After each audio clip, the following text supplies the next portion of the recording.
क्या आपको पता है कि इंडिया दुनिया की सबसे तेजी से बढ़ने वाली इकोनॉमी है? बिल्कुल सही सुना आपने। आईएमएफ के अकॉर्डिंग 2024-25 के लिए भारत की ग्रोथ रेट लगभग 7% होने की उम्मीद है। ये ग्रोथ ट्रैजेक्टरी किस वजह से हो रही है और भारत को आगे कैसे तेजी से बढ़ाया जा सकता है, आज हम इसी के ऊपर बात करेंगे। Today we are meeting in the world's biggest democracy, the fastest growing major economy in the world with the most rapidly expanding renewable energy sector of any major economy. Prime Minister Modi, thank you very much.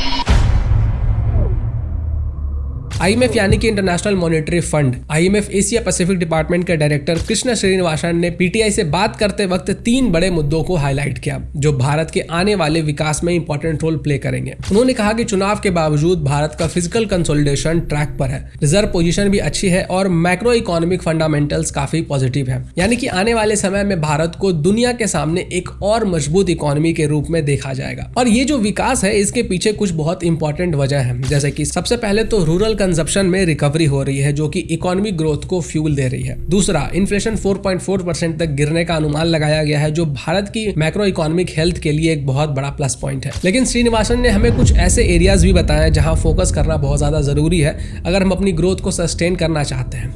ये 3 areas हैं, jobs, trade barrier और infrastructure. सबसे पहला focus jobs पे होना चाहिए। भारत में employment को बढ़ावा देने के लिए जो लेबर कोड्स 2019-2020 में पास हुए थे उनका प्रॉपर इम्प्लीमेंटेशन बहुत जरूरी है। ये लेबर मार्केट को फ्लेक्सिबल बनाएंगे और साथ ही वर्कर्स को स्पेशल प्रोटेक्शन भी देंगे। दूसरा मुद्दा है ट्रेड बैरियर्स। श्रीनिवासन ने कहा है कि भारत को कुछ ट्रेड रेस्ट्रिक्शंस को लिबरलाइज करनी चाहिए। अब देखिए, जब आप ट्रेड को लिबरलाइज करते हो तो जो प्रोडक्टिव फर्म्स है उनको सर्वाइव करने का मौका मिलता है जो कि डायरेक्टली जॉब्स को क्रिएट करते हैं और इकोनॉमी को कम्पिटिटिव बनाते हैं। और तीसरा इंपॉर्टेंट एरिया है इंफ्रास्ट्रक्चर। इंफ्रास्ट्रक्चर के बिना इकोनॉमिक डेवलपमेंट अधूरा है।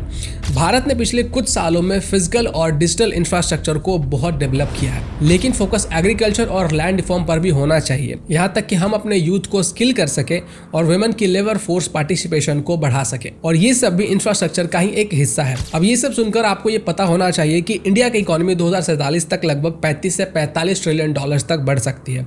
अच्छा, इसके साथ साथ फॉरेन इन्वेस्टर्स भी भारत में कैश पूर कर रहे हैं और वेंचर कैपिटल फर्म्स इंडिया पर इन्वेस्ट करने के लिए बिलियंस ऑफ डॉलर्स लगा रही है। लेकिन ये सब कुछ तभी मुमकिन है जब हम कुछ चैलेंजेस को ओवरकम करेंगे, जैसे कि भारत को पर कैपिटा जीडीपी में इंप्रूवमेंट करने की जरूरत है क्योंकि हम अभी 140th रैंक पर हैं और हमारा ग्रॉस फिक्स्ड कैपिटल फॉर्मेशन भी सिर्फ 29% है, जबकि चाइना का ये 43% है। इस कम फॉर्मेशन की वजह से प्रोडक्शन और इकोनॉमिक ग्रोथ में रुकावट आती है। श्रीनिवासन का कहना है कि एजुकेशन और स्किलिंग में सुधार की बहुत जरूरत है।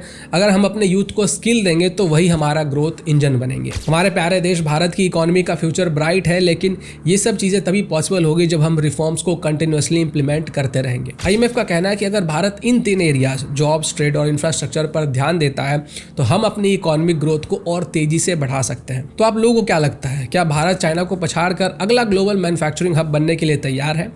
कमेंट्स में अपने ओपिनियन को जरूर बताइएगा। नमस्कार।